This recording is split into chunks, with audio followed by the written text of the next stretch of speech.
네, 안녕하세요. 잠시 동안에 쉼을 가지시고 차 한 잔 하셨습니까? 여러분들과 함께 공부할 수 있는 시간을 가진다는 것이 얼마나 감사한지요. 예, 우리가 언제나 하나님의 말씀을 연구할 수 있는 자리에 있다는 것, 그 자체가 아주 감사한 일이죠.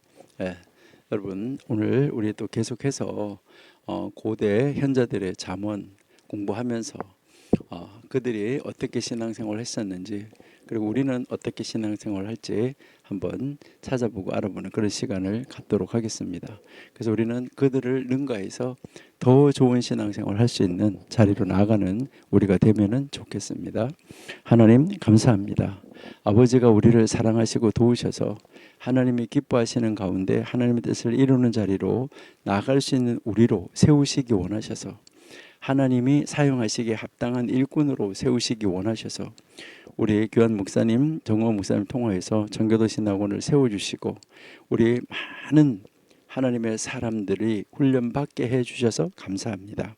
우리 많은 사람들이 훈련받아서 하나님이 필요로 하는 그 일꾼들이 세워져서 아버지 하나님이 큰 역사를 이루시려고 부르실 때 내가 여기 있나이다 하고 달려갈 수 있는 사람들이 다 되게 하여 주옵소서.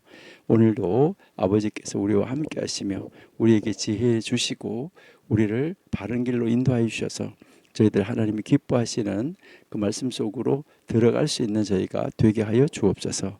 현자들의 잠언을 저희들이 읽으면서 그들은 하나님의 말씀을 이렇게 적용하면서 살았구나, 우리는 어떻게 적용하면서 살을까 하며 더 나은 삶을 살아낼 수 있는 저희가 될 수 있도록 인도하시고 도와주시며 하나님의 영으로 사로잡아 주옵소서. 예수님의 이름으로 감사하며 기도드립니다. 아멘. 앞의 시간에 우리 사기 졸업생이 에다님 월하고 티슈리 월이 같은 달이냐라고 말씀을 이제 질문을 하셨었는데, 아까 제가 이제 보기는 봤는데 이제 그 말하는 것을 중간에 끊을 수가 없어서 제가 이제 말씀을 못 드렸고요. 이제 거기서 아까 질문하셨던 그 에다님 월하고 티슈리 월은 같은 달입니다. 그리고 불월하고 마르 헤시반 월도 같은 달입니다. 예, 여러분 이제 아까 질문하셨던 그 달 그대로 맞습니다. 같은 달이에요. 근데 여기에서 이제 에다님이나 불이나 이런 것은 바벨론 포로로 잡혀가기 전에 솔로몬이 성전을 짓고 성전을 시작할 때, 완공할 때, 그럴 때 사용되어졌던 이름이고, 이제 티슈리원이나 마르헤시반월 이런 것은 지금 현대 유대인들이 그대로 사용하고 있는 달력의 이름이에요. 달 이름인데 그 달 이름들은 바벨론 포로 이후에 이제 바벨론 스타일로 붙여진 이름이다. 이렇게 이제 기억을 하시면 됩니다.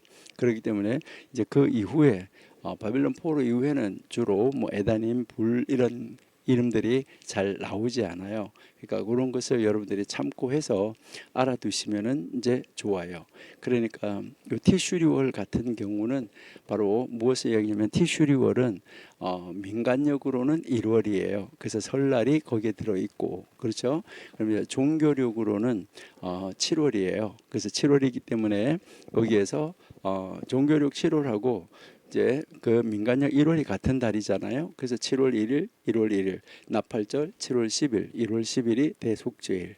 그다음에 7월 15일, 그다음 이제 그 1월 15일 그때가 이제 초막절. 이렇게 이어지잖아요. 요게 티슈리월이죠.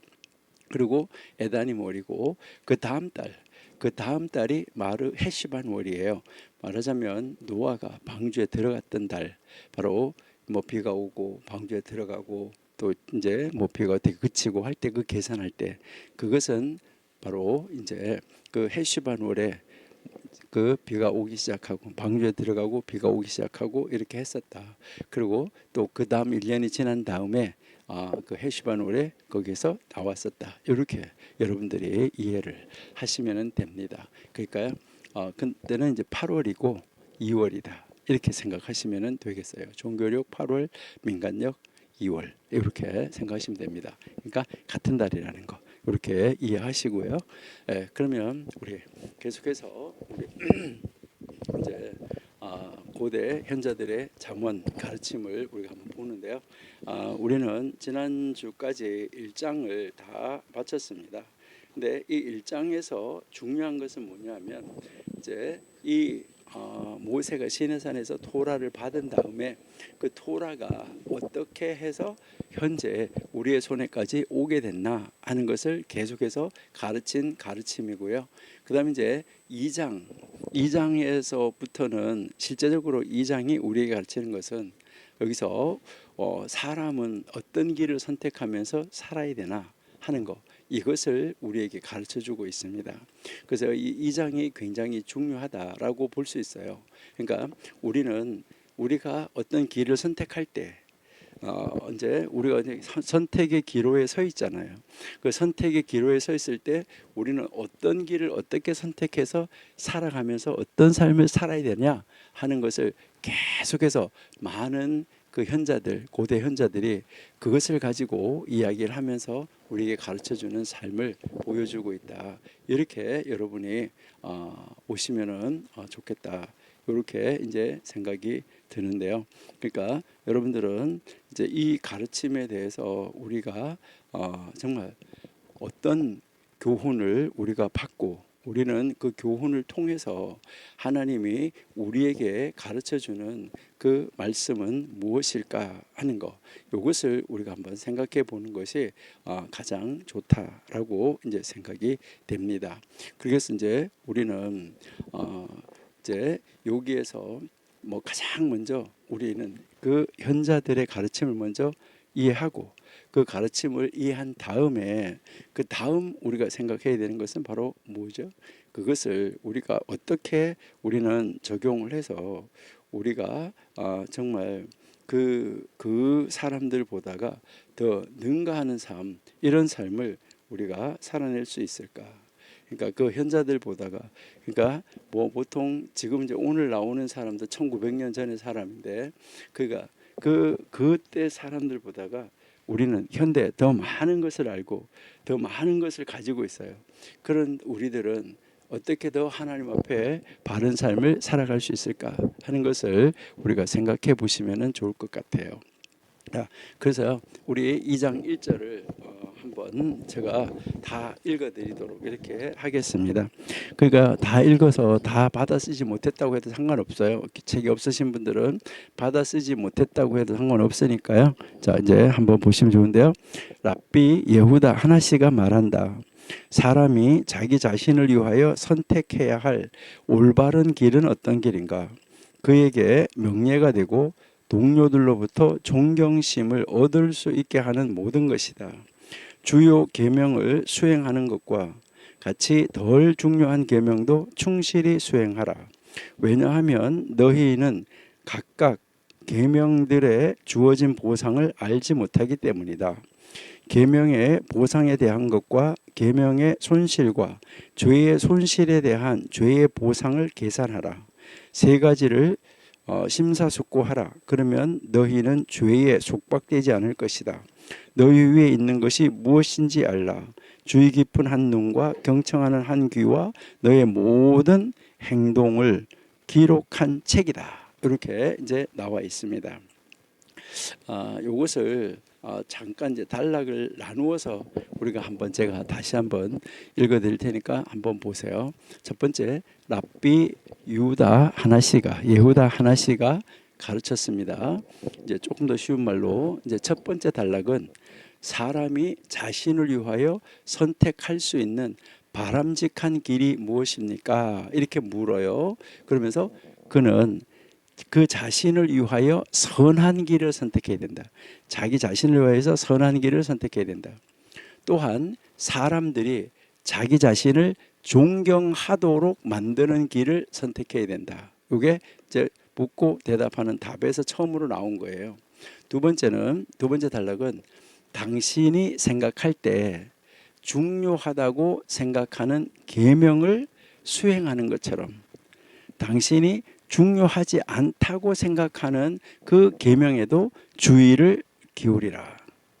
그러니까 이제 우리는 뭐 10계명 중에서도 어떤 계명이 더 중요하고 어떤 계명이 덜 중요하고 우리가 앞으로 공부하겠지만은 예수님한테 나와가지고도 그거 첫째 되는 계명이 뭡니까? 계명의 순서를 막 묻기도 하고 하잖아요. 그런 것처럼 이제 가르치는 가르침인데 여기에서 당신이 생각할 때 중요하다고 생각하는 계명을 수행하는 것처럼, 그러니까 중요한 계명을 이제 지키는 것을 이야기를 하는 거죠, 그렇죠? 그러니까 중요한 계명, 이 중요한 계명을 지키는 것처럼 중요하지 않다고 생각하는 그 계명, 여기에도 주의를 기울여야 된다. 이것을 이제 가르치는 건데, 그러면서 뭐라고 하냐면, 왜냐하면 어느 계명이, 그러니까 뭐 1계명, 2계명 이렇게 쪼갰다 그러면 어느 계명이, 어떤 계명이 너에게 더 큰 보상을 가져다 줄지 모르기 때문이다. 그러니까 어떤 계명을 지키는 것이 나에게 더 큰 보상을 하나님 줄지는 아무도 모른다는 거예요. 그러니까 똑같이 모든 계명을 다 준수하는 것이 좋다. 요거를 가르치는 것이고요.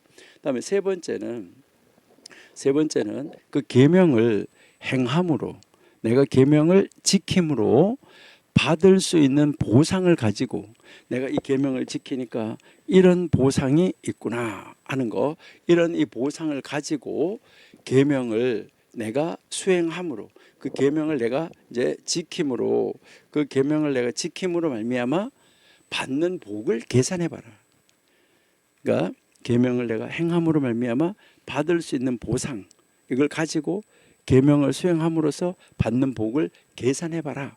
그리고 또 하나 뭐냐면, 당신이 죄를 지음으로 당신이 받을 벌도 죄를 행하는 것으로 인해서 받게 될 벌, 이런 벌을 받겠구나, 이것도 계산해 봐라 라고 하는 것이 세 번째 단락이에요.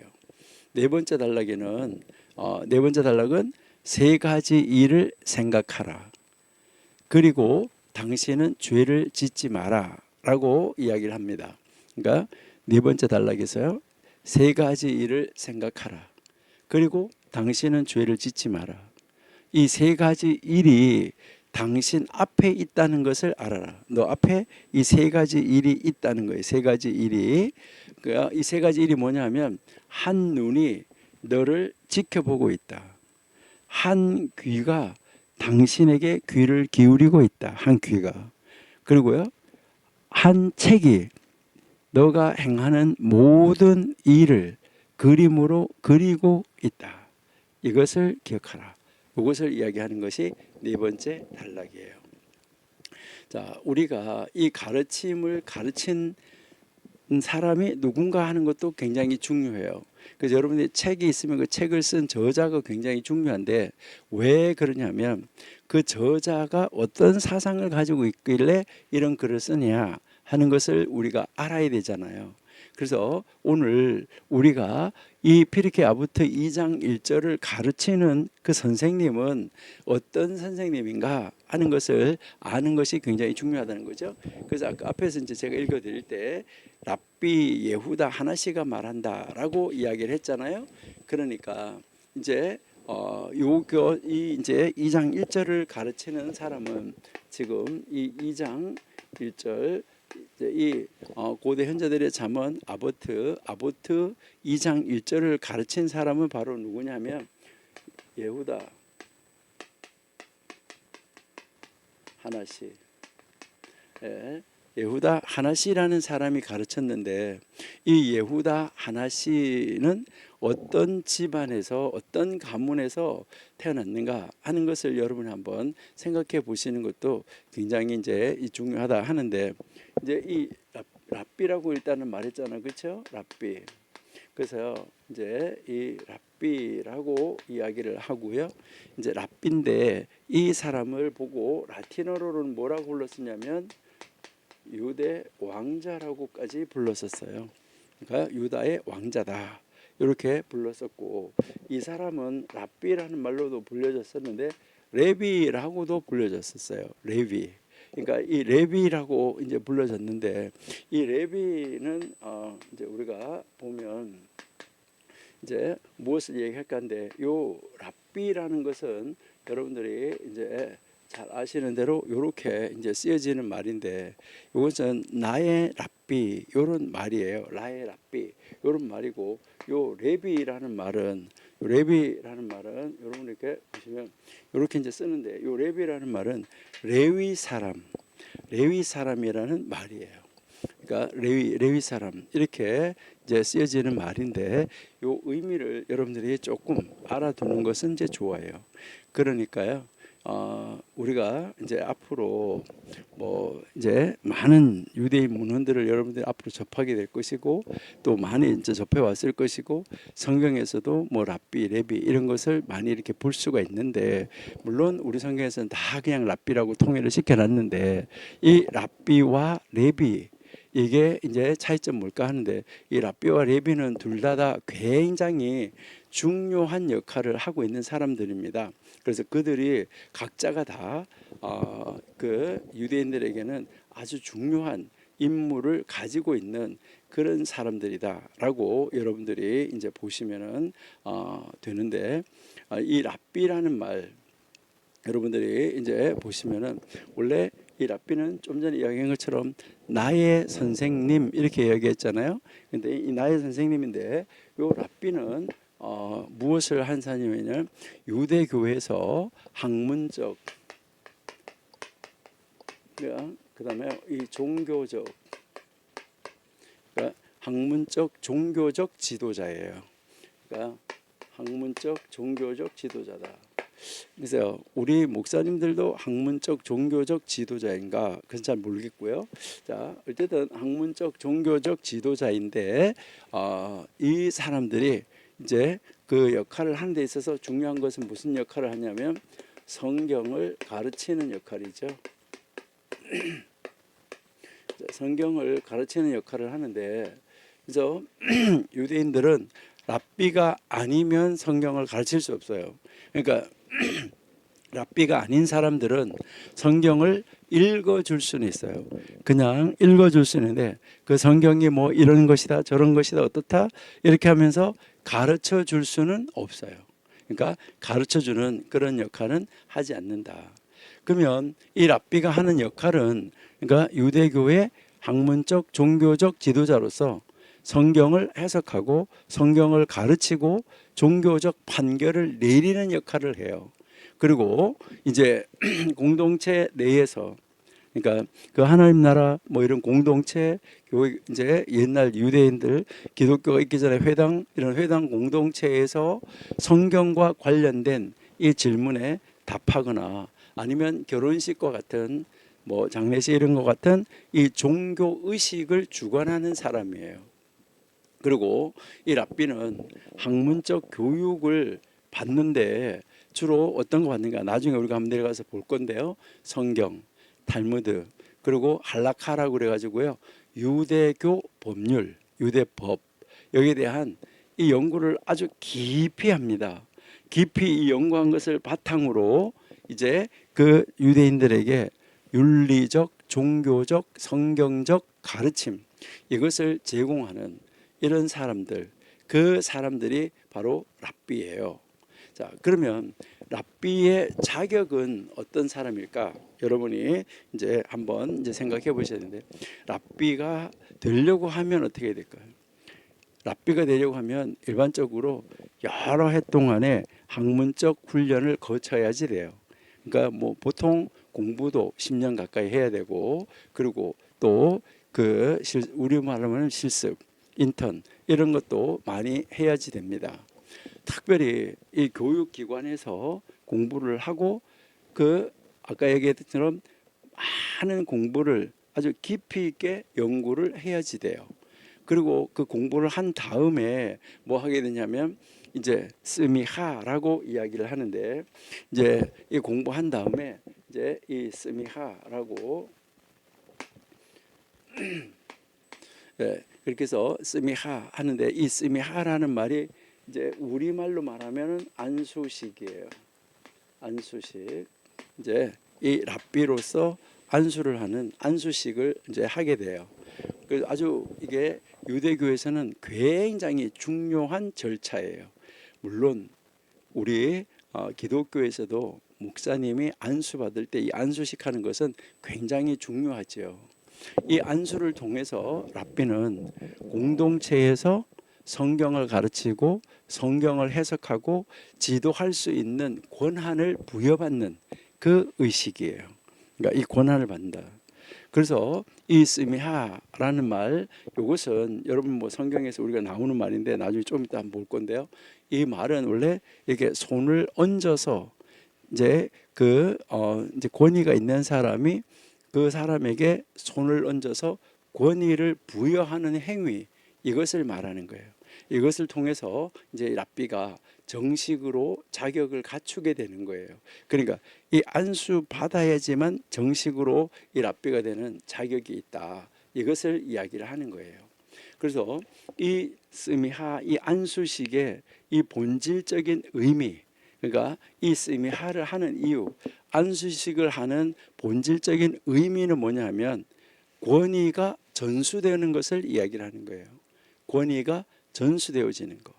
그러니까 이제 그 전통적으로 이 랍비가 된다는 것은 바로 성경을 해석하고 가르치고 판결할 수 있는 권위가 바로 그 선생님으로부터 흘러내려오는 그 권위가 계보를 따라서 그 다음 사람에게로 이 권한이 위임돼서 간다. 이것을 이야기를 하는 거예요. 그렇기 때문에 이 스미하 의식을 통해서 바로 성경을 해석, 가르치고 판결할 수 있고 이런 이 권한이 그 사람에게로 이제 이 선생님에게서 그 사람에게로 이제 전가되어진다. 옮겨 가진다. 그것이 능력이 옮겨간다는 것이죠. 그 다음 이제 이 스미하를 받은 사람은 종교의 지도자로서 이제 그 공동체를 인도할 책임을 지게 된다 하는 것입니다. 그러면 이 스미하의 이 역사는 어떻게 될까 하는 거. 자, 그럼 이 스미하의 이 역사는 어디서부터 오게 된 것일까? 글쎄요, 목사 안수의 기원은 어딜까? 이것도 여러분이 한번 공부하시고 연구하시면은 참 좋겠죠. 바로 이 유대교에서 랍비로서의 안수를 받는 거, 이 전통은 모세하고 여호수아의 관계에서부터 시작됐다. 이렇게 지금 전해지고 있습니다. 우리 한번 볼까요? 민수기 27장 18절. 민수기 27장 18절.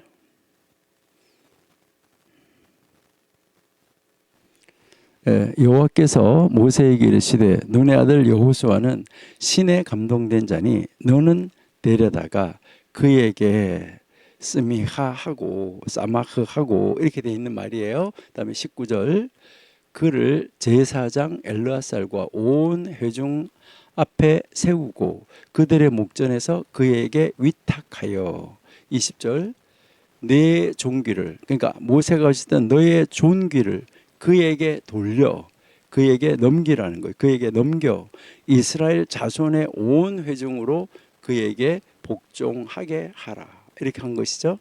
그러니까 여기에서 이제 이 모세가 여호수아에게 손을 얹어 이 사마크에 해서 권위를 넘겼다. 권위를 이전했다. 전가했다. 이것을 이야기를 하는 거예요. 바로 이 사건이 랍비가 되기 위한 스미하의 기원이다. 이렇게 이야기하고 있습니다. 그 다음에 이제 이 유대 교회에서는 바로 이 스미하를 통해서 권위가 이제 계속 그다음으로 전수되는 전통이 형성이 됐어요. 이제 제가 다음에 한번 보여드릴게요. 족보를. 그들은 지금 랍비들의 이 족보가 우리가 아는 대로 힐렐 학파, 샴마이 학파가 있는데 이 힐렐 샴마이 학파 족보가 쫙 계보가 여러분들 집에 이제 가문에 있는 족보처럼 이 랍비의 족보가 있습니다. 누가 누구에게서 이렇게 이 스미하를 통해서 내려왔는가 하는 그 족보가 있다는 것이죠. 그 전통이 계속해서 형성이 돼서 내려오고 있습니다. 고대 시대에는 이 스미하가 그 사내들인 알잖아요. 우리가 사내들인 공회원 이렇게 이야기를 하잖아요. 바울도 사내들인 공회원이었다 이렇게 이야기를 하는데 바로 이 스미하가 그 사내들인 유대 법정에서 이루어졌었어요. 그리고 이스라엘 땅에서 이 랍비가 되었던 이 사람들은 그 스미하를 받아서 바로 공동체를 지도할 수 있게 됐었어요. 그런데 이제 지금부터 한 1500년 전 5세기경에 로마 제국이 박해함으로 인해서 공식적인 이 스미하의 이 체계가 이 내려오던 이 족보 이 스미하의 체계가 중단됐어요.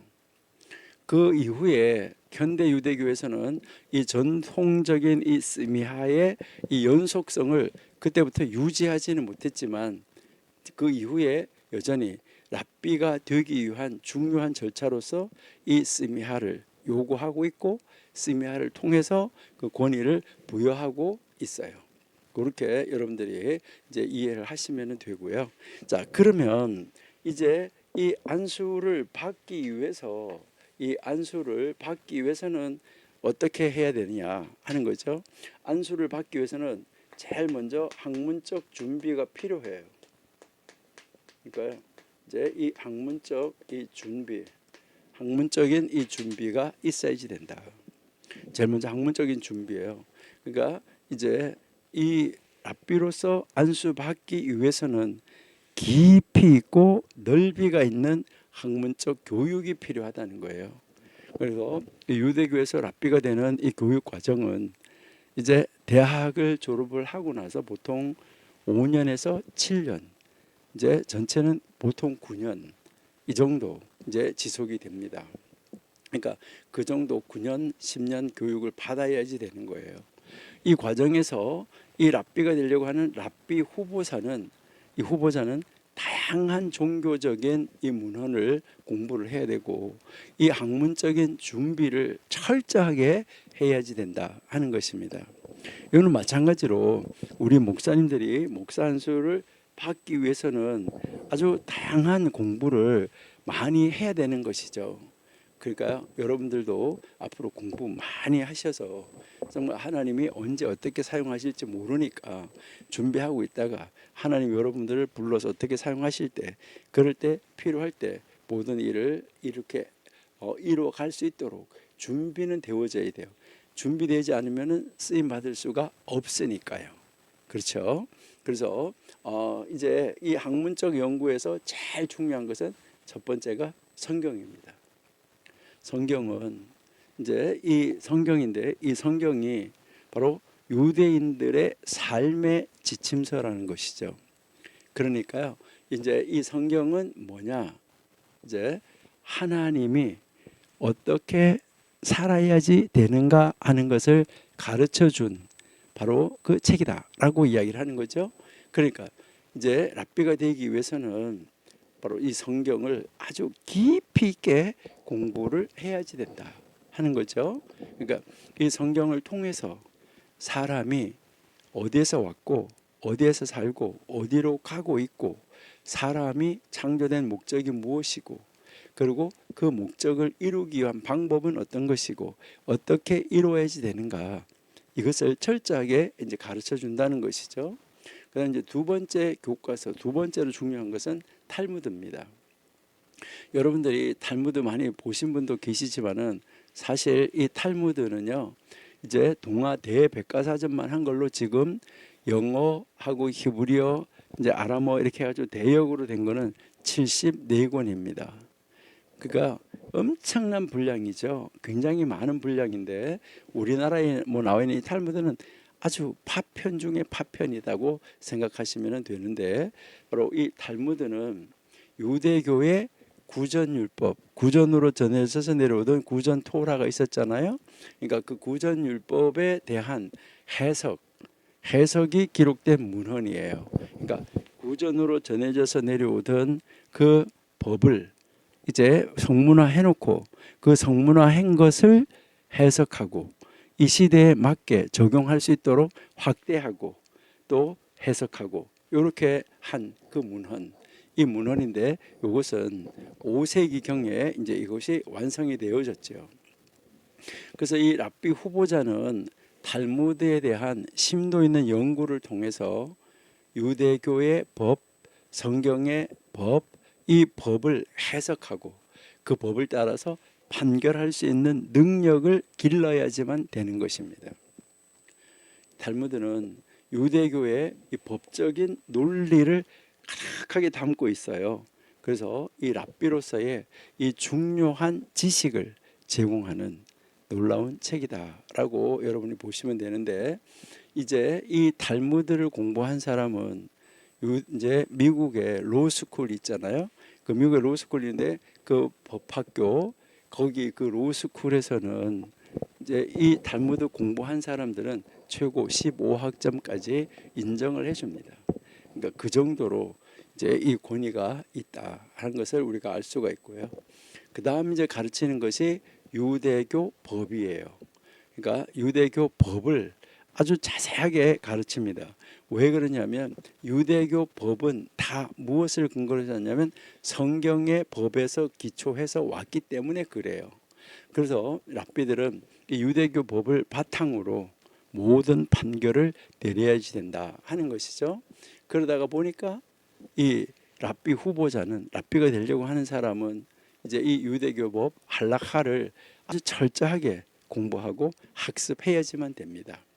이것을 일상생활 속에서 하나님의 성경, 하나님의 말씀을 이것을 일상생활 속에서 어떻게 적용할 수 있을지 이해하고 이것을 가르칠 수 있어야지 된다 하는 것입니다. 그 다음 가르치는 것이 윤리와 철학이에요. 그러니까 이제 이 유대교의 윤리적 가르침, 그리고요 이 성경 철학, 그것이 굉장히 중요하다는 것이죠. 그러니까 랍비는 종교적 지도자일 뿐만 아니라 공동체의 지도자, 그리고요 이 공동체의 그 공동체 지도자들이 따라갈 나침판의 역할을 한다. 그러니까 랍비가 사는 삶을 보고 그 삶을 따라가는 역할을 한다. 그래서 나침판의 역할을 한다는 거예요. 그래서 유대교의 이 윤리와 철학을 이해하는 것이 아주 필수적이다. 이렇게 이제 이해를 하시면 됩니다. 그러니까 여기서 가장 기본이에요. 이제 이 기본을 공부하는 것이 이제 성경, 그다음에 탈무드, 그다음에 유대교 법, 그다음 이제 윤리와 철학, 이것을 이제 가르친다는 것이죠. 근데 이런 이 학문적 배경을 예전에는 예시바라고 하는데, 예시바라는 말은 야샤브라는 말인데 앉아 있다는 건데요. 앉아서 연구하는 거, 이거를 학교라고 이제 불렀었죠. 예전에는 뭐 어디에 예시바, 어디 예시바, 어디 예시바, 이렇게 예시바가 여러 개가 이제 동네마다 이제 있었던 것이죠. 그러니까 그 예시바에서 이제 이 교육을 했었는데, 이제 나중에 와가지고는 지금은 물론 예시바 유니버시티라는 학교가 있어요. 학교가 있는데 예시바 유니버시티 말고 그 다음 이제 그 주이시 딜로지컬 세미나리라는 학교가 있고, 그다음에 히브리 유니언 칼리지라는 학교가 있어요. 이렇게 해서 지금 유대교도 세 파가 있어요. 그러니까 올소독스가 있고, 그다음에 컨서버티브 보수주의가 있고, 그다음에 리폼 주의시가 있어요. 그렇게 세 가지가 있는데, 그래서 이 세 가지의 랍비를 세 이제 그 교파의 랍비를 키워내는 학교가 이제 이 세 개의 학교가 있다. 이렇게 여러분들이 이제 보시면은 돼요. 여기에서 이제 이 모든 것을 연구해서 학문적 영향을 키워 나가는 것이죠. 여러분, 우리도 좀 더 성경을 넓게, 높고 깊게, 그리고 우리 청교도 신학원에서 공부하신 여러분들을 바라보는 모든 사람들이 여러분들을 정말 하늘나라로 가는 나침판으로 삼을 수 있을 정도로 성경을 공부하고 하는 말씀대로 살아가는 우리가 되면 얼마나 좋을까 하는 것을 우리가 한번 이제 생각을 해봅니다. 자, 그러면 여기서 우리가, 이건 팁이에요. 팁. 뭐 우리가 뭐 이렇게 이제 좀 상식적으로 알아두면은 좋겠다 생각해서 여러분들하고 잠시 이야기를 한번 나눠보도록 하겠습니다. 그러니까 상식, 우리 이 상식도 굉장히 중요하니까요. 우리 이 상식적인 것을 여러분들한테 한번 생각을 한번 해보는데, 이제 유대교에서 이제 이 안수식 스미하, 이제 유대교에서의 안수식, 그 다음에 우리 기독교에서의 목사님 안수식, 그다음 이제 우리 가톨릭이라고 그러죠. 천주교. 예, 이 가톨릭에서의 이제 신부 서품식. 이제 이것을 여러분들이 한번 다 보셨는지는 모르겠는데 이건 뭐 아주 가장 기본적인 것 정도만이라도 여러분들이 알고 있으면은 상식이 좀 상식으로 이제 사용할 수 있지 않을까 이렇게 생각을 하는데, 그러니까 여기에서 이 안수식은 굉장히 이제 중요한 건데, 마찬가지로 기독교에서 이제 이 목사 안수식 굉장히 중요하고, 그다음에요 이 신부가 되는 이제 이 가톨릭에서의 신부 서품식, 이것도 굉장히 중요하다 이렇게 우리가 생각을 할 수 있겠죠, 그렇죠? 여기에서 이제 이 유대교에서의 안수식은 가장 특징적인 것은 이제 굉장히 개인적인 의식이다 이렇게 여러분이 보시면 돼요. 왜냐하면 그 랍비가 그 다음 랍비로 이렇게 그것을 전가시켜 주는 것이기 때문에. 그런데 여기에서 이 랍비가 될 사람에게 권위가 부여되어지고 그 다음에 공동체를 이끌어갈 자격이 주어지기 때문이죠. 그래서 이 스미하, 이 의식은 어떤 순서로 이루어질까 하는 거, 이것을 우리가 한번 생각해 보면 좋은데요. 이 랍비 안수식은 랍비가 되기 위한 공식적인 의식이잖아요. 물론 목사 안수식 마찬가지인데, 이제 이 공동체 지도자로서의 권위, 권한, 이거를 이제 탁 이제 그 전수시켜주는 아주 중요한 절차다. 이것을 이제 우리가 알 수가 있는데, 그러니까 여기도 이 교파가 세 개가 있다 그랬잖아요. 그러니까 이제 그 유대교에도 교파가 세 가지가 있다. 그러니까 이 세 가지 교파에 따라서 다르게 이제 의식이 조금씩은 다를 수 있어요. 그러니까 우리나라도 이제 보면 감리교, 장로교, 뭐 침례교 이런 데가 다 다를 수 있잖아요. 그러니까 뭐 이제 이 안수하는 그 이제 식순이나 의식, 이것이 이제 약간씩 다를 수가 있는데 유대교도 조금씩 다를 수가 있지만, 제일 첫 번째는 뭐냐? 첫 번째는 개회 기도, 그 다음에 환영을 먼저 해요. 개회 기도하고 환영을 하는데, 이제 이 랍비 안수식은 회당이나 예시바에서 주로 이제 이루어지고, 그리고 이제 또 거기서 이루어지는데, 요즘에는 학교에서 랍비 학교에서 졸업식 할 때 학교에서 바로 합니다. 졸업식과 동시에. 왜 우리나라도 이제 신학 대학원을 졸업을 하면 이제 그 목사 후보생이 되는 것과 마찬가지인 거죠. 그래서 근데 여기서는 아예 거기서 안수식까지 하는 거예요. 근데 여기에서 이제 제일 먼저 개회 기도가 열리는데, 개회 기도로 이제 시작을 하는데, 이 개회 기도는 랍비나 아니면은 성직자가 이제 이 개회 기도를 드리고, 이때 하나님의 임재, 하나님의 복, 이것을 기원하고 그 다음에 환영하는 환영사를 합니다. 이 의식을 주관하는 이 주요 랍비나 그 회당의 대표가 이 참석자들을, 온 사람들을 다 환영하고 안수를 받을 후보자에 대한 소개를 여기서 바로 처음에 이제 시작을 합니다. 그리고 그 다음에 뭐 하냐면 성경을 봉독해요. 이 랍비 안수식에서는 성경이나 이 탈무드에 아주 이 특정한 구절을 그때마다 읽는 특정 구절이 있어요. 그 구절을 이제 읽고요. 그리고 이제 이 랍비 후보자의 이 성경은 주로 어떤 거냐면 소명을 다루는 거, 소명, 부름을 받았다는 것과 사명을 이제 받게 됐다는 거, 이런 것을 다루는 이 구절들, 탈무드 구절들, 이런 구절들을 또 읽어요. 이것은 주로 이 지도자의 역할, 지도자의 지혜, 지도자의 신앙적 책임을 강조하는 이런 구절들을 이제 선택을 합니다. 이제 가장 많이 읽는 이 구절이 바로 민수기 27장 18절에서 23절, 아까 우리가 읽었던 거예요. 모세가 이제 이 여호수아에게 안수하는 구절, 이것을 주로 많이 읽어요. 그리고 이 탈무드에서는 탈무드의 첫 번째 책이 이 버라호트라는 책인데 이 버라호트의 이 구절들을 많이 읽어가는 것을 볼 수 있어요. 이렇게 해서 성경을 읽었어요. 성경을 읽고 난 다음에 뭐 하냐면 안수기도하고 그 다음에 안수를 해요. 그 다음 이제 안수기도하고 안수를 하는데 이제 요 안수가 바로 모든 의식에서의 가장 큰 핵심이에요.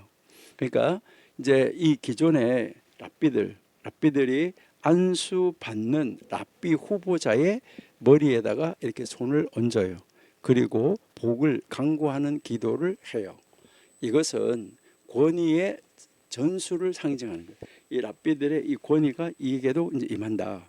그래서 랍비 후보자가 공동체의 지도자가 될 준비가 되었다. 이것을 선언하는 아주 중요한 순간이에요.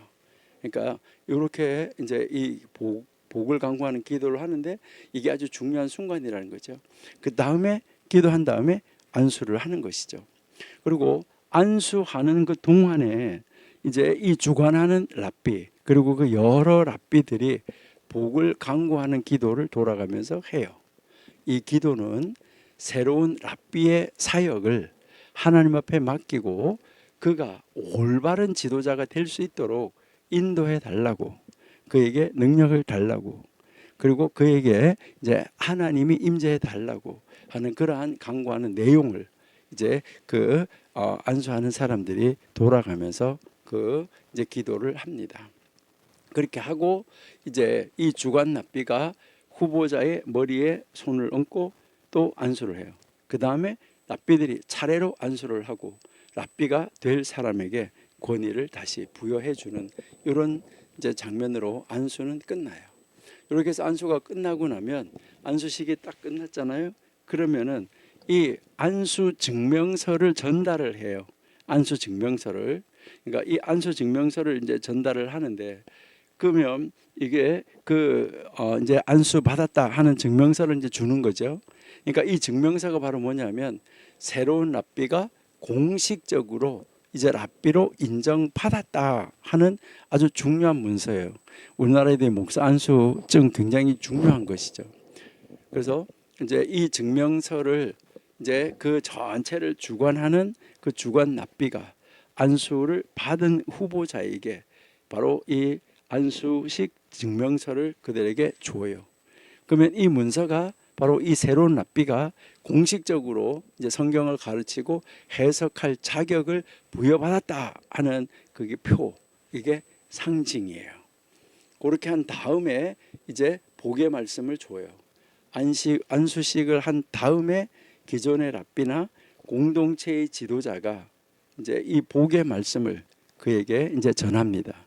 이때 새로운 랍비에게 이제 이 사역에 대한 권면, 우리가 하잖아요, 축사 이런 것을 이때 하지요. 그리고 그가 맡은 역할을 잘 수행할 수 있는 영적인 지침을 제공해 줍니다.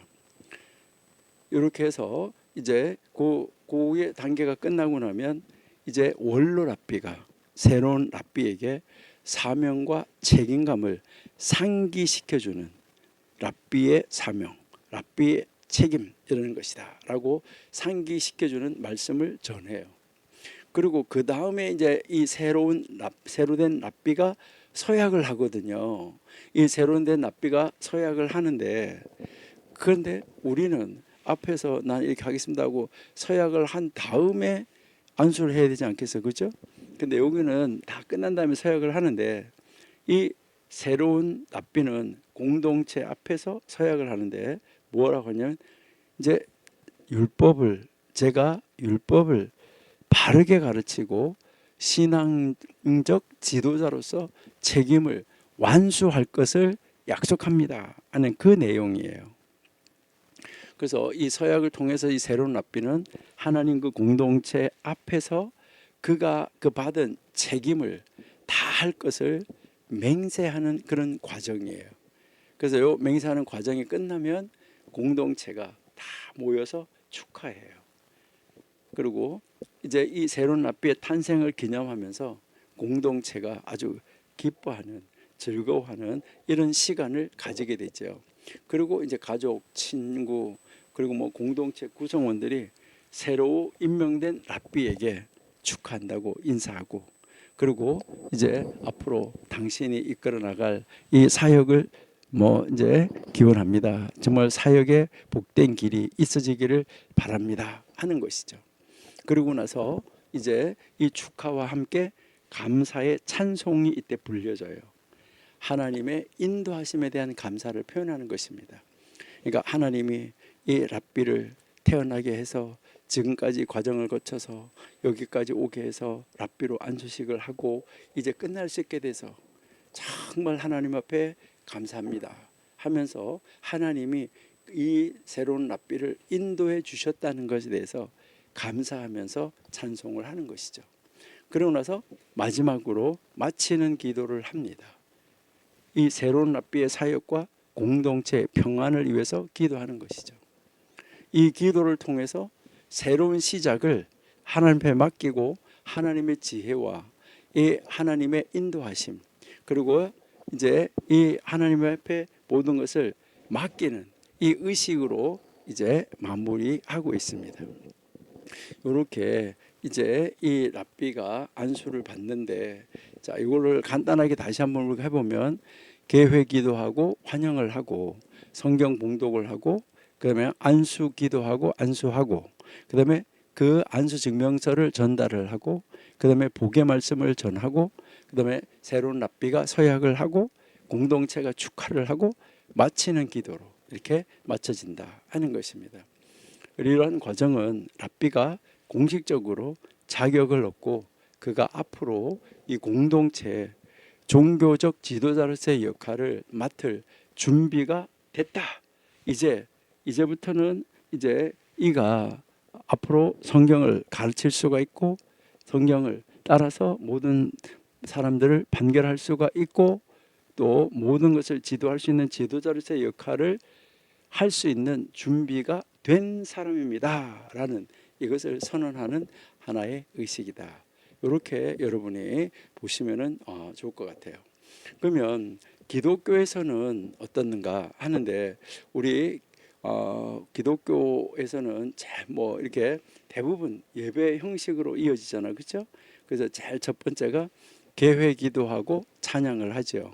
그러니까 이제 예배처럼 찬양과 기도를 시작을 해서 하나님께 예배하고 안수받을 후보자의 사역을 축복하고 기원하는 이런 시간을 가지는 것이죠.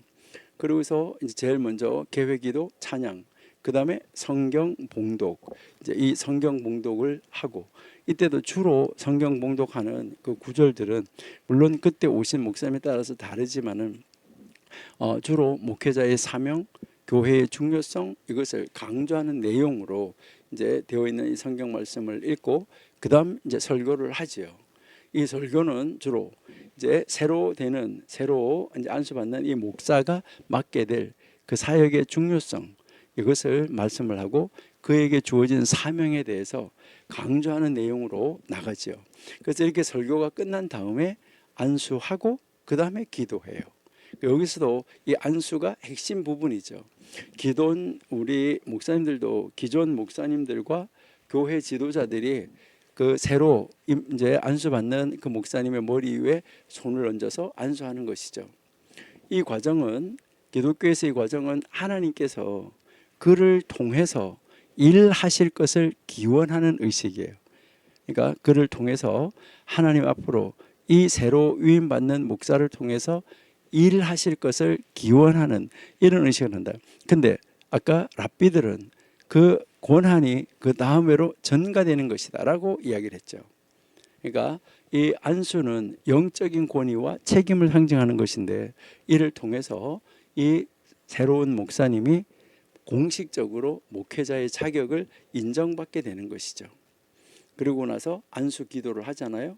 안수를 하는 동안에 이 기존 목사님들이 기도를 인도하고 신임 목사의 사역이 정말 앞으로 하나님의 놀라운 이 사역을 이루어갈 수 있기를 기도하는 것이죠.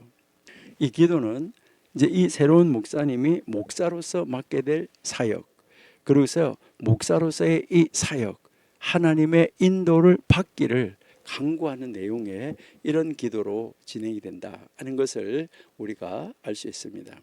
그 다음에 뭐 하냐면 권면의 말씀. 그러니까 교회 지도자나 기존 목사님 중 한 분이 신임 목사에게 권면의 말을 전하는 것이죠. 이때 또 권면을 하셔야 될 분이 몇 분이 계실 때는 뭐 두 분 또 하시고 이렇게 하시죠. 이때 목사로서의 소명, 목사로서의 책임, 그리고 이제 이 목회 사역에 임할 때 가져야 할 자세, 이 믿음을 강조하고 있는 것이죠. 그 다음 이제 목사로서 이제 서약을 하는 건데, 목사로서의 서약이에요. 그러니까 이 신임 목사는 공동체 앞에서 자신의 목회 사역에 대한 서약을 하게 되는 것이죠. 이 서약은 그가 하나님의 말씀에 따라서 공동체를 인도하고 성경의 가르침을 따를 것을 약속하는 그런 언약이다라고 이제 보시면 되죠. 그 다음에 이제 축하하고 축복하는 거죠. 안수식이 끝나고 나면 공동체가 이 새로운 목사님을 축하하는 시간이 이어지죠. 그래서 이 공동체가 그에게 그 안수를 받은 것에 대해서 복을 전하고 새로운 목사님으로서의 사역을 기뻐하며 이제 함께 기념을 하는 것이죠. 그다음 마지막으로 이제 마치는 기도하고 나서 복의 선언이 있어진다 하는 거죠. 이제 모든 참여들이 함께 마치는 기도를 하고 새로운 목사의 사역을 하나님께 맡기는 이런 기도를 하면서 이제 이 목사님 안수식이 끝나게 되는 것이죠. 그러니까 이것도 간단하게 우리 한번 보면, 첫 번째 개회 기도 찬양, 두 번째 성경 봉독, 세 번째 설교, 네 번째 안수하고 기도, 다섯 번째 권면의 말씀, 그다음 여섯 번째 목사로서의 서약, 그다음 축하와 축복, 그다음에 이제 마지막에 마침 기도와 축복, 이렇게 이어지는 것이죠. 그러니까 이러한 이 과정은 목사가 공식적으로 교회의 지도자로 인정받는 중요한 절차예요. 그가 맡을 사역에 대해서 하나님과 공동체 앞에서 서약을 하는 중요한 시간이라는 것이죠. 그렇기 때문에 이 안수식, 이것이 굉장히 중요하고요. 그래서 그 안수 받는 그 절차까지가 굉장히 중요하죠. 그러니까 이제 대부분의 이제 이 개신교는 이제 대학을 졸업을 하고 나서 신학대학원 3년을 졸업을 해야 되죠. 그러니까 신학대학원 3년을 졸업을 하고, 그리고 대부분 이제 그 단독 목회 얼마, 교단마다 다 다르죠. 단독 목회를 얼마, 아니면은 풀타임 부교육자로서 얼마 사역의 기간이 있어야 이제 안수를 받을 수가 있는 것이죠. 그러면 천주교에서는 어떻게 할까? 이 천주교에서는요, 이제 이 보면 제일 먼저 이 천주교에서는 신부 서품식을 할 때 입당 예식이라는 것부터 해요. 입당 예식. 그러니까 들어가는 입당 예식부터. 그러니까 이제 여기 좀 다른 데하고 우리 기독교하고 좀 다르죠. 입당 예식을 하는데 입당하는 찬송을 해요. 그래서 이 의식은 성당에서 입당 찬송과 함께 쫙 들어오는 입당 찬송과 함께 시작되는데, 이제 신부 안수 후보자들하고 주교 성직자들이 성당으로 들어오면서 이제 공동체가 그들을 환영을 하는 것이죠. 그다음에 이제 두 번째 이제 말씀 전례라고 하는데, 이것은 신부를 사제라 그러잖아요. 그러니까 이 사제 안수식의 이 첫 번째 주요 부분인 말씀 전례가 이제 시작이 되는데, 이것은 미사 중에 성경 읽기 하고 설교로 구성이 되어져요. 그래서 이제 성경 봉독은 뭐 구약, 시편, 그다음에 신약의 서신서, 복음서, 여기에서 읽는 그들의 구절이 있어요. 그다음에 이제 강론을 하죠. 주교가 설교를 통해서 신임 사제의 임무, 신임 사제의 사명, 이것을 설명하면서 이 사제직의 중요성을 강조해 주는 거예요. 그다음 여기서 이제 서약을 해요. 그렇게 하고 이제 이 서품을 요청해요. 이제 안수해 달라라고 여기서 이제 요청을 해요. 그러니까 후보자를 밖으로 불러내요. 그래서 사제 안수를 받을 이 후보자들의 이름이 쫙 호명되고 다 주교 앞으로 이렇게 나와요. 그러면 여기서 서서 서약을 해요. 후보자들은 이제 그 앞에 주교 앞에 서가지고 이제 거기에서 이제 이 서약을 하게 되는데, 이 서약을 통해서 그들은 교회의 가르침, 이 규율을 아주 순종을 하고 이 주교에게 순종을 하고 이 사제직을 순종할 것을 약속을 합니다. 그렇게 하고 이제 이 해당 그 교구 뭐 이제 그 교구가 있으면 요즘 뭐 노회면 노회 이렇게 우리 기독교로 말하면 노회 이런 건데 그 해당 교구의 대표가 이 후보자들의 이 서품을 해달라라고 주교에게 요청을 해요. 이때 이 주교는 후보자들이 성직자로서의 자격을 갖추었다라고 인정을 해요.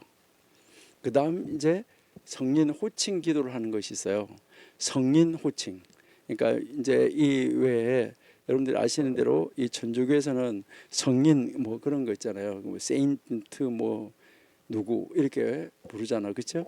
근데 이 후보자들은 이 사제로서 신부로서 서품을 받을 안수받을 이 후보자들은 안수 전에 땅에 완전하게 납작 엎드려 가지고 겸손하게 기도하면서 모든 성인들의 이 중보를 구하는 이 기도인 성인 호칭 기도가 여기서 낭송이 되어지는 거예요. 이게 참 어떻게 보면 의미도 있고 엄숙합니다.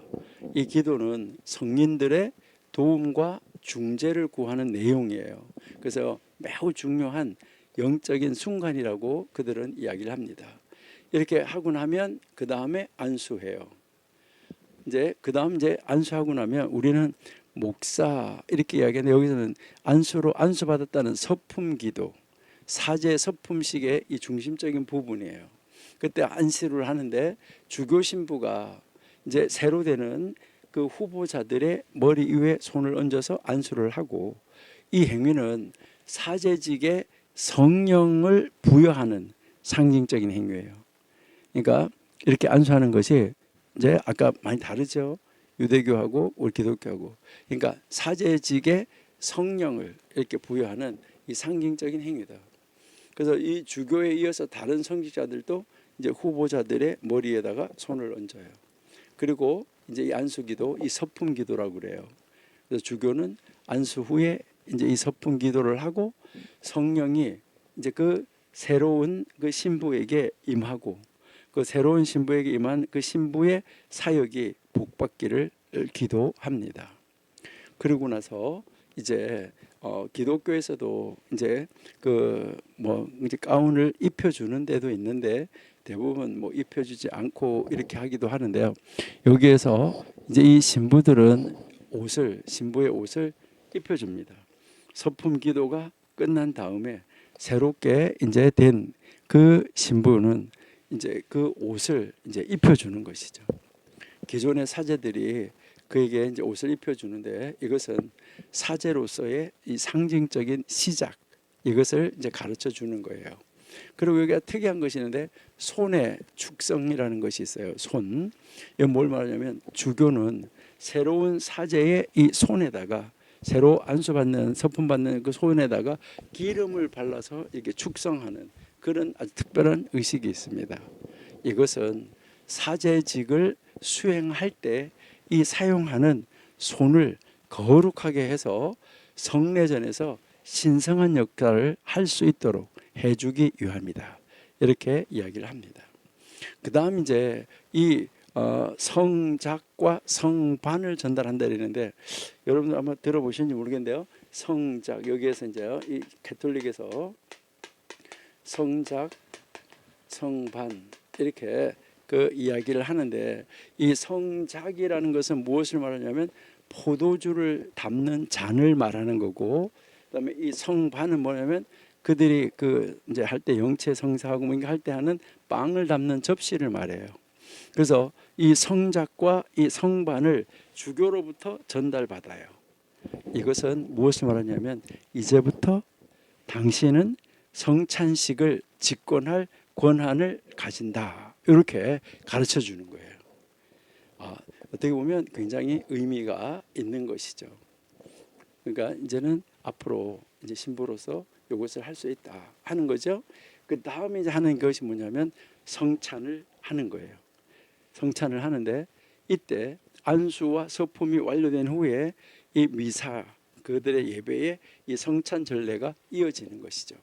이때 이 새로 서품 받은 사제가 첫 번째로 첫 번째로 성찬식을 집전하는 이 기회를 얻게 돼요. 우리 목사님들도 이제 안수식이 끝나고 나서 제일 마지막에 축도할 때 새로 안수받은 사람이 축도하는 경우가 많이 있습니다. 이제 이 새로 자기가 딱 성찬을 집례하게 되는 것이죠. 그러면서 주교와 함께 이 성찬식을 거행을 하는 거예요.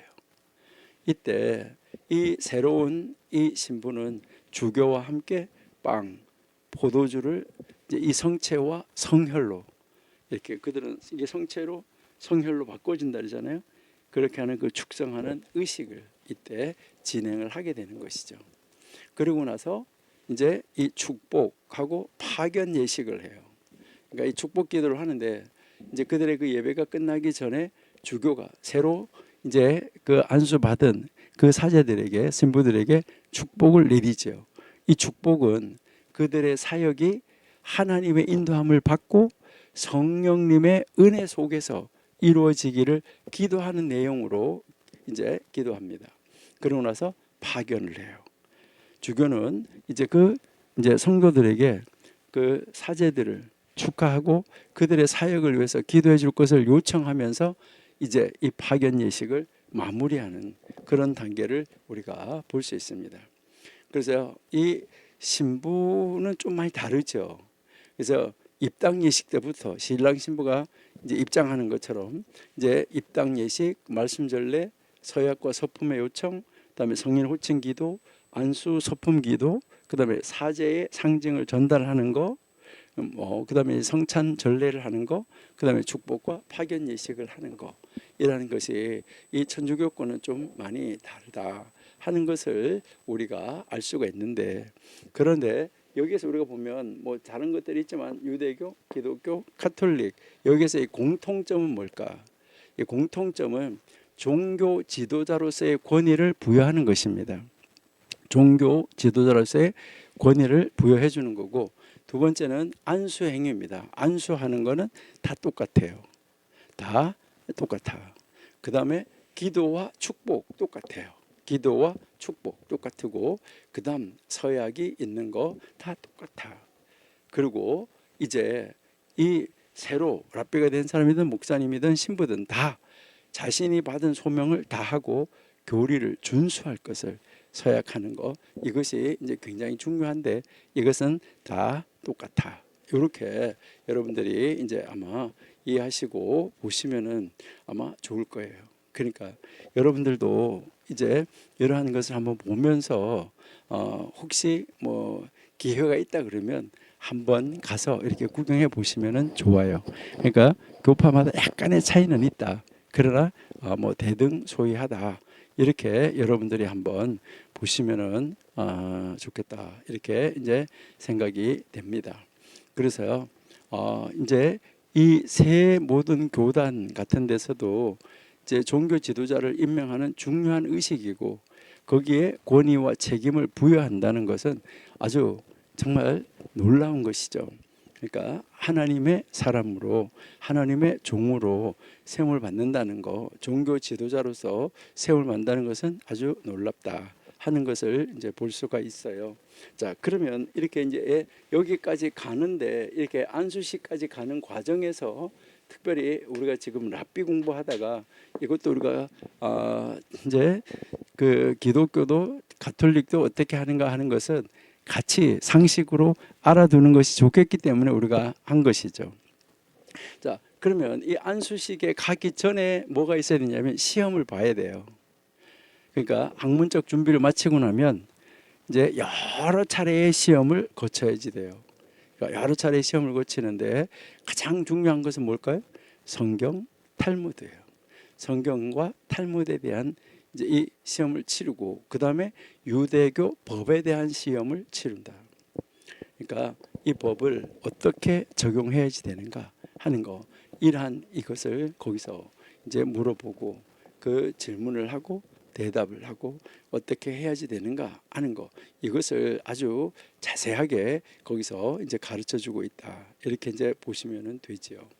그리고 이제 이 랍비가 하는 역할, 어떤 일을 하느냐.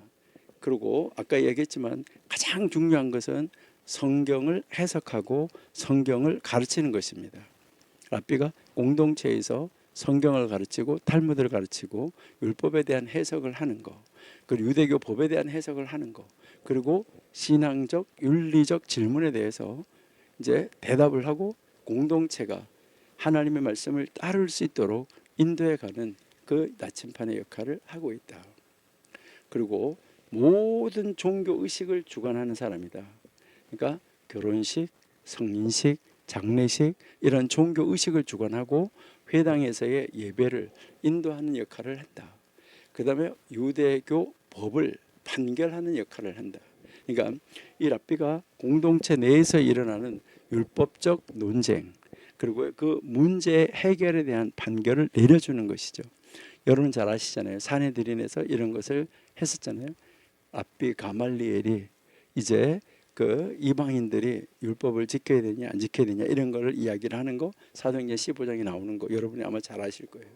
그러니까 종교적 사회적 문제를 유대교 법에 기초해서 해결하여서 중요한 역할을 하는, 그러니까 이제 그 모든 것을 감당해내야 된다 하는 것을 우리가 알 수가 있습니다. 이렇게 해서 이제 이 랍비가 딱 되어지면, 이 랍비가 되면은 이 랍비는 이제 그 하나님이 그에게 맡겨주신 사역을 감당한다. 이렇게 이야기를 하는 것이죠. 자, 그러면 그 랍비하고 아까 이야기를 했었는데 이제 우리가 이야기했는데 이제 이 레위라고 아까 이제 이야기를 했었는데 요거는 레위 사람을 가리킨다라고 이야기를 했잖아, 그렇죠? 원래 이 레위는 이제 히브리어로 레위 지파에 속한 사람을 의미하는 것이 맞아요. 그러니까요, 요 레위는 야곱의 아들 중에 한 사람인 레위의 후손을 가르치는 거예요. 그러니까 이 레위 후손이 이 레위 지파는 유대교에서 특별한 종교적 역할을 맡은 그러한 가문이잖아요. 그러니까 이제 이 레위의 이 가문에서 그 다 누가 나온 것이죠? 이제 아론 계열의 제사장이 나오고, 그다음 그 성막에서 관리하는 일을 하는 사람들, 그 성막을 메고 가고 지고 가고 이제 메고 가고 끌고 가고 이렇게 하는, 수레에다 심어서 끌고 가고 하는 이런 사람들, 그 사람들이 다 누구였었냐면 레위 사람들이었었다는 거죠. 그러니까 레위 사람들은 고대의 그 이스라엘 성전, 그리고 그 있기 전에 성막에서부터 성전에서 아주 중요한 역할을 했던 사람들이죠. 그러니까 제사장 역할과 제사장을 돕는 사역을 했던 사람들이에요.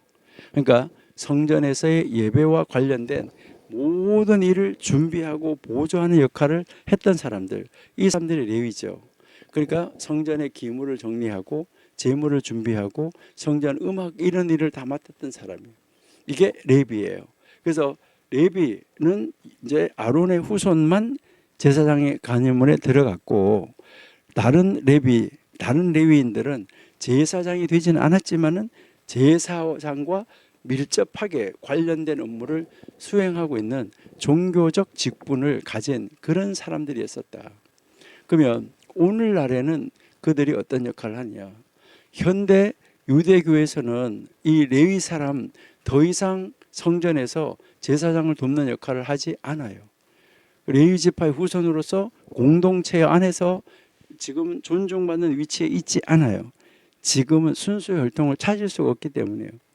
회당에서는 그냥 전통적으로 성경 낭독 순서에서 레위인에게 두 번째로 성경을 낭독할 수 있는 기회를 주기는 해요. 그런 특별한 지위를 인정을 하기는 하지만은 순수한 레위인은 찾기가 힘들어요. 그러면 여기에서 이 랍비하고 레위하고 차이점은 뭘까? 랍비는 학문적 종교적 지도자, 성경을 가르치고 해석하는 역할을 하고, 랍비가 되기 위해서는 학문적 교육과 안수가 필요해요. 근데 레위는 레위 지파의 후손으로 고대 성전에서 제사장을 돕는 이런 사역을 했던 사람들이에요.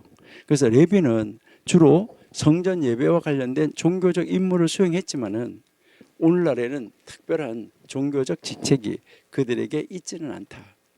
다시 말하면 랍비는 교육과 훈련을 통해서 얻는 종교적 지도자의 지위이고, 레비는 유전적으로 레위 지파에 속한 사람을 가르치는 거예요. 그렇기 때문에 이 둘의 역할은, 그리고 둘의 위치는 완전히 다르다.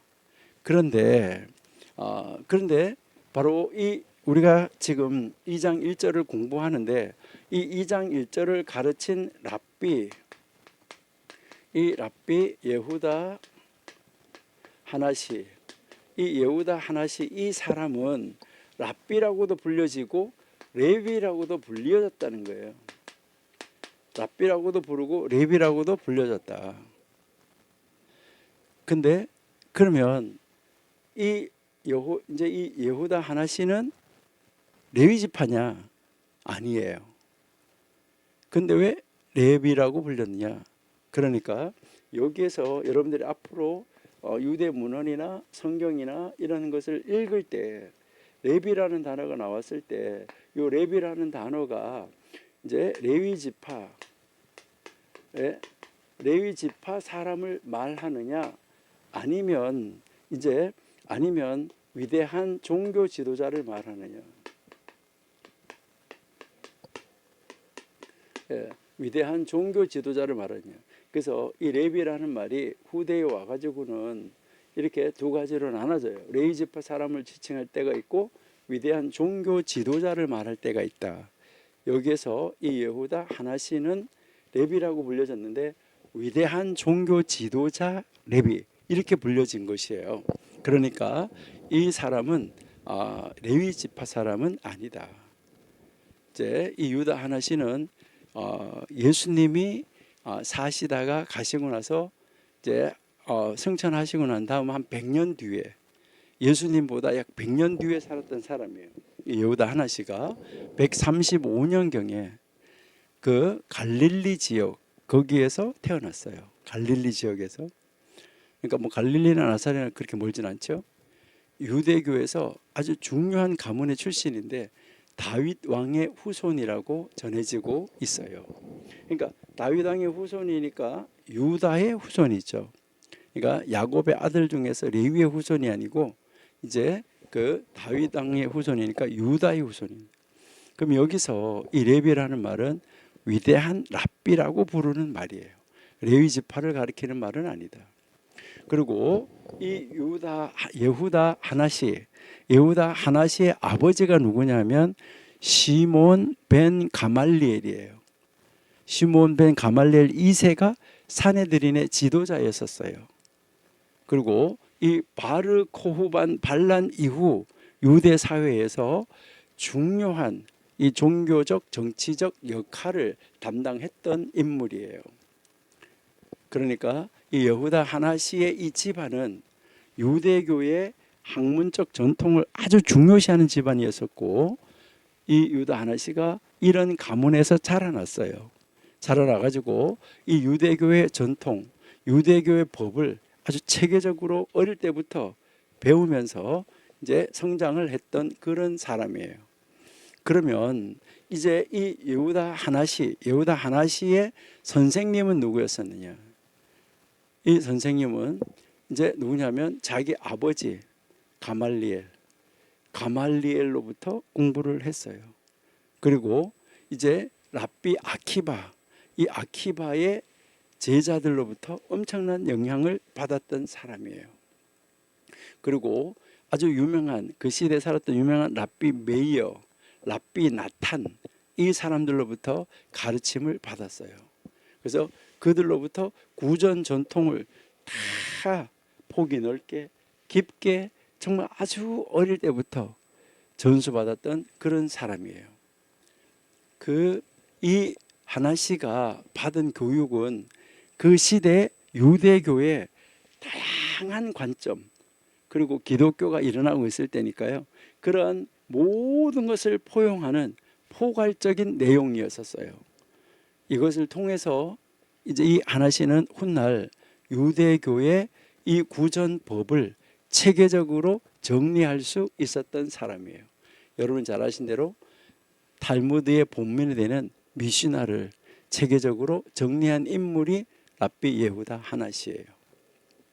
그 전에 구전으로 전해져서 내려오던 것을 기록하고 했던 것을 다 모아가지고 이제 이것을 구체적으로 체계적으로 딱 정리한 인물이에요.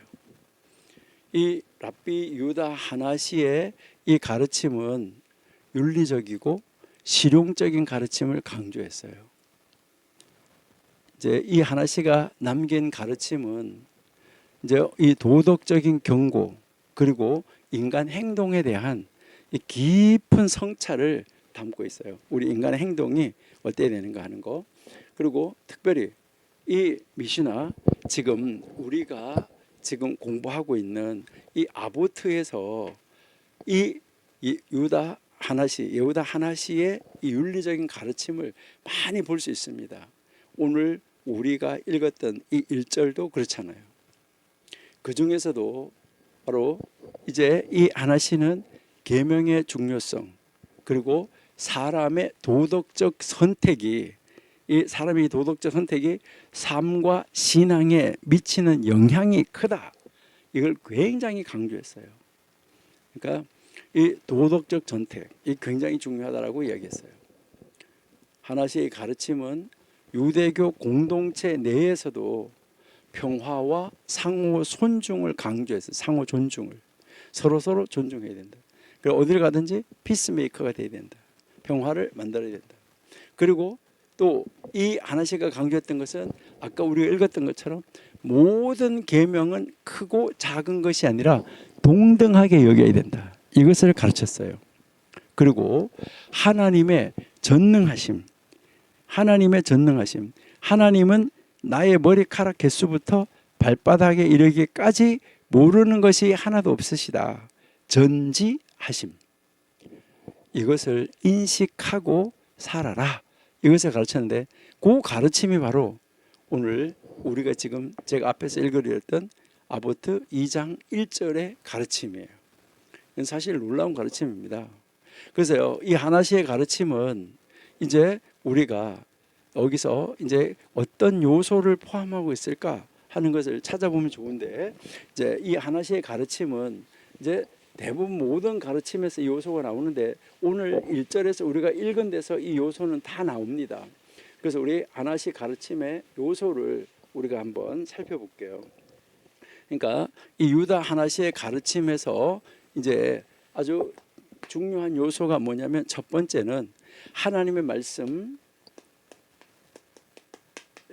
이 하나님의 말씀, 특별히 계명. 이 하나님의 말씀 계명.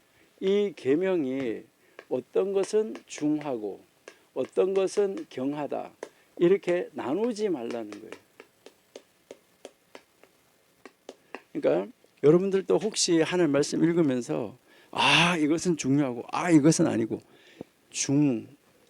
중요하다, 중하다, 경하다 이거 하지 말라는 거예요.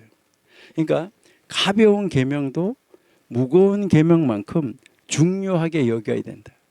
하나님 말씀 우리가 생각할 때 이건 가벼운 거네? 아니라는 거예요. 우리 사람은 계명의 진정한 보상을 알 수가 없다는 거예요. 어떤 계명에 어떤 보상이 주어지는지 모두 동일하게 신중하게 지켜야 된다. 그러니까 이 모든 것을 이제 중하고 경하고 나누지 말고 다 어떻게 해요? 신중하게 지켜야 된다. 이것을 이제 가르쳤고요. 그다음 이게 지금 다 우리가 공부하려고 하는 2장 1절에 다시 나오기 때문에 나중에 또 반복이 될 거예요. 그다음 여기서 이야기하는 것은 삶의 바른 길. 이 삶의 이 바른 길을 선택하라. 여기서 이 바른 길이라는 말은 하나님 앞에서라는 말이에요. 그러니까 이제 이분의 가르침은 참 귀한 가르침입니다. 그러니까 삶의 바른 길, 그러니까 모든 나의 삶의 길에서 이 삶은 하나님 앞에서 선택하라는 거예요. 지금 내가 하나님 앞에 있다. 이것을 딱 생각하면서 내가 지금 하나님 앞에 있다. 하나님 나를 보고 있다. 하나님 나를 듣고 있다.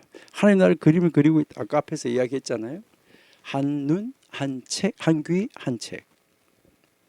그러니까 동일. 이제 여기에서 그래서 사람이 이제 자기 자신의 삶을 살아가는 데서 여기에서 하나님 앞에서 하나님의 사람으로서의 명예, 하나님의 사람으로서의 존경받는 올바른 길, 하나님 앞에서 선택하라는 거예요. 이것이 개인과 공동체 모두에게 영향을 주고 영광을 가져다 줄 것이다. 이렇게 가르쳤습니다. 그 다음 이제 이 사람이 가르치는 가르침 세 번째가 뭐냐 하면은 하나님의 존재를 의식하라. 그러니까 하나님의 이 존재, 하나님의 존재를 의식하라. 그러니까 하나님이 지금도 내 옆에 계시다는 것을, 하나님이 지금도 내 옆에 존재하고 있다는 것을 의식하라는 거예요. 그러니까 무슨 말이냐면 아까 앞에서 이야기했던 것처럼 하나님이 모든 것을 보시고 하나님 모든 것을 듣고 계시고 그리고 내가 하는 모든 행위가 다 기록되고 있다 하는 것을 의식하라. 이러한 이 의식을 통해서 사람들이 하나님의 말씀대로 살아갈 수 있다. 이렇게 가르쳤습니다. 놀라운 가르침이다 라고 우리가 이제 한번 생각을 해볼 수가 있는데요. 그러니까 이러한 이 가르침이 그의 주요 내용이었었다. 지금 우리는 이 여유다 하나시에 대해서 이 2장 1절을 말한 선생님이 어떤 사람이었는가, 이것을 지금 이야기를 하고 있는 거예요. 그러면 이제 이 여유다 하나시의 주요 업적이 무엇이었느냐? 아까 이야기했죠. 그 주요 업적은 구전으로 전해져서 내려오던 그 토라를 이제 미시나, 그 미시나 이거를 다 뭐 했다 그랬죠? 기록을 해서 편집을 했다. 그러니까 그것을 미시나라고 그런다. 그래서 이 미시나 편집을 한 것이 아주 주요한 업적이다. 미시나는 유대교의 구전으로 전해져서 내려오던 전통을 기록한 최초의 문헌이잖아요. 그 안에 유대교의 법, 윤리적 가르침이 다 정리되어져 있죠. 그래서 이 미시나는 구전법이 더 이상 입에서 입으로 구전으로 전해지기가 어렵다고 판단한 거예요. 이게 다 입에서 입으로 전해지기가 어렵다. 그래서 이것을 문서화해야 되겠다 해서 이것을 문서화한 거예요. 그리고 그 시대에도 사두개파, 뭐 여러분들 잘 아시잖아요. 바리새파, 열심당파, 다양한 학파들의 해석, 그 다양한 학파들의 토론, 이거를 다 포함시켜 가지고 그걸 다 포함을 시켜서 이 미시나를 체계적으로 편집을 했어요. 놀라운 것이죠. 그 결과 이 미시나는 유대교 전통의 중요한 교과서로 지금까지 자리 잡고 있습니다. 오늘날까지도 유대교 학문 그리고 유대교 생활에 영향을 주고 있죠.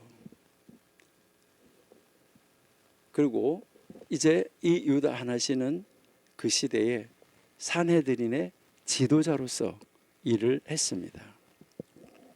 그 산헤드린의 이 지도자가 이제 그 나시라는 행정권의 수반이 있고, 그리고 하나는 이제 그 판단의 집의 아버지, 요즘 말로 말하면 법원장이라고 할 수 있는데, 그렇게 둘이 한 쌍을 이루고 있어야 되는데 이때 나시로서 활동했던 사람입니다. 그가 이 로마 제국과의 관계에서 유대교 공동체를 보호하고, 그리고요 이 유대교가 법적 종교적 권위를 유지할 수 있도록 기반을 놓았던 아주 중요한 인물이었었어요. 이 하나시의 이 지도력 때문에 이 유대인들은 이 로마 제국의 억압 속에서도 종교적 전통을 유지할 수가 있었어요. 유대교는 강력한 윤리적, 종교적 이 기반을 거기 안에서 다져 나갈 수가 있었습니다. 어떻게 이 하나시가 이런 일을 이룰 수 있었을까? 이 유다 하나시에 대해서 전해지는 이야기가 있는데, 이것은 그냥 이야기로 전해지는 것이 아니라 기록이 되어져 있어요. 이 예후다 하나시가 로마 황제 안토니누스 피우스하고 우정을 아주 깊이 나누었다는 거죠. 깊은 친구였었다. 그래서 이 유다 하나시하고 바로 이 안토니누스 피우스의 이 우정은 유대교 역사에서 중요한 주제 중에 하나로 미시나 여러 군데 나오고 있어요. 기록이 되어져 있어요. 유다 하나시가 이 로마 제국과 유대 공동체 사이에서 이 중간 역할을 하는 큰 역할을 했다라고 아주 자주 언급이 되어지고 있습니다. 이 관계가 바로 유다 하나시의 이 종교적 지도력, 그 다음에 이 정치적 영향력, 이것을 공고히 해가지고 유대인이 로마 제국 하에서 이 자율적인 그들의 종교를 유지할 수 있었다는 것입니다. 그러면 이 유다 하나시하고 이 안토니누스 피우스가 어떤 배경을 가지고 있었을까 하는데, 유다 하나시는 135년경에 태어나서 222년경에 죽었어요. 유대교 역사에서 아주 중요한 인물인데, 아까 얘기했지만 미시나를 다 모아서 편집한 인물이잖아요. 유다 하나시는 로마 제국의 통치에서 유대인들의 종교적 정치적 지도자, 사내들인의 지도자, 그리고 유대 공동체에 강력한 영향력을 행사했던 사람이다 하는 것이죠. 근데 이 안토니누스 피우스는 86년에 태어나서 161년에 이제 161년에 죽었는데 로마 제국의 15대 황제예요. 그래서 138년에서 161년까지 로마 황제로 통치했었어요. 그가 로마 통치를 하던 그 시기가 아주 상대적으로 평화로운 시기였다고 평가를 받고 있어요. 특별히 유대인들에 대한 이의 정책은, 그 황제의 정책은 유화적이었다라고 이야기를 합니다.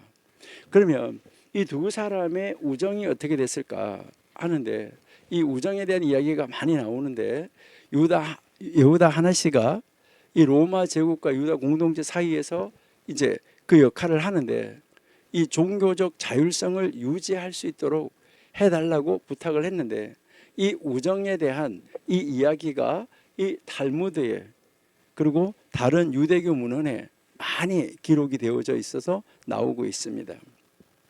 특별히 이 탈무드에서 보면 유다 하나시하고 이제 이 안토니우스 피우스 간의 이 우정을 뭐라고 이야기하고 있냐면, 한번 한 가면 예를 들어서 제가 한번 알려드리면은, 안토니누스가 자주 이 하나시를 찾아가 가지고 철학적 종교적 논쟁을 벌였다고 그래요. 그리고 다양한 문제에 대해서 그에게 조언을 구했다라고 기록이 되어져 있습니다. 탈무드 보라호트라는 책 57b에 보면 안토니누스가 이 하나시를 뭐라고 이야기하면 나의 가장 친밀한 친구였다, 이렇게 이야기하고 있습니다. 그가 이 하나시에게 깊은 존경을 가졌다, 이렇게 이야기하고 있습니다. 바로 이 두 사람의 이 우정의 관계 때문에 로마가 유대교에게 관대했었다는 거예요. 이 안토니누스가 이 하나시를 존경했기 때문에 그의 이 통치 기간 동안 유대교 공동체는 비교적 억압적인 정책에서 벗어나서 종교적 자율성을 어느 정도 유지할 수 있었다, 이렇게 이야기를 합니다. 그래서 이 하나시는 이 우정을 바탕으로 로마 제국과 이 유대 공동체 간의 중요한 중재자로서 활동을 했었어요. 그래서 그는 유대 공동체 이익을 보호하고 그들의 종교적 전통을 지키는데 공헌할 수가 있었던 것이죠. 그래서 결국 로마와 유대의 이 갈등을 줄이는데 큰 역할을 했었던 사람이다, 이것을 우리에게 이제 가르쳐 주고요.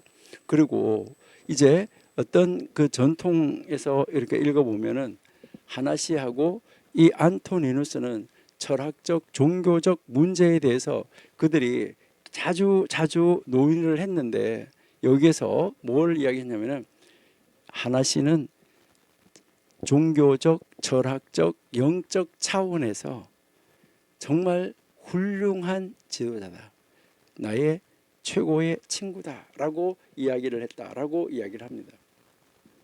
그렇게 기록이 돼 있어요. 하나시하고 이 안토니우스는 그 단순한 개인적인 이런 친분을 넘어서 그 당시 유대 사회에 큰 영향을 미치는 아주 중요한 관계였었다 하는 거, 이것을 우리가 알 수가 있습니다.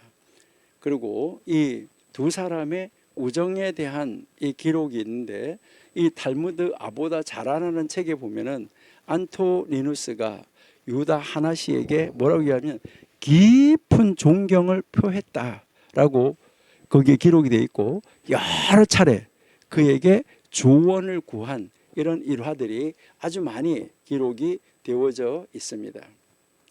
그래서 이 바로 여우다 하나시는 정말 학문적으로, 종교적으로, 정치적으로 이 그가 살았던 그 시대에 정말 훌륭한 인물이었었다 하는 것을 우리에게 보여주고 있습니다. 바로 그렇게 종교적으로, 정치적으로, 성경적으로 그 자기가 속하여 있는 그 나라 황제로부터 칭송과 존경을 받았던 그런 그 랍비, 그 사람이 무엇을 가르쳤나, 어떻게 가르쳤나, 그 가르침 제가 앞에서 읽어드렸었는데, 이제 우리 이 가르침을 다음 주에 우리 한 절씩 한 구절씩 읽어가면서 이런 것을 가르쳤구나. 그러면 우리는 어떻게 해야지 될까? 우리는 어떻게 이들보다, 그 유다 하나시보다 더 이 세상 사람들로부터 칭송 듣고 존경받는 그런 사람으로 살아갈 수 있을까 하는 것을 배울 수 있으면 좋겠습니다. 기도하겠습니다. 하나님 감사합니다. 오늘도 하나님 우리를 사랑하시고 도와주시는 은혜 가운데 아버지의 크고 놀랍고 비밀스러운 뜻을 우리를 통하여서도 이 세상에 보여줄 수 있도록 아버지 우리에게 영안을 열어주시고 지혜를 주시고 능력을 주시옵소서. 그리하여서 정말 우리도 이 시대에 우리가 만나는 모든 사람들로부터, 하나님을 믿지 않는 사람들로부터 칭송 듣고 정말 성경적인 사람이야, 정말 하나님의 사람이야, 정말 믿는 사람이야, 이러한 이 칭함을 듣는 귀한 우리 하나님의 사람으로 세움을 받게 해 주옵소서. 예수님의 이름으로 감사하며 기도드립니다. 아멘.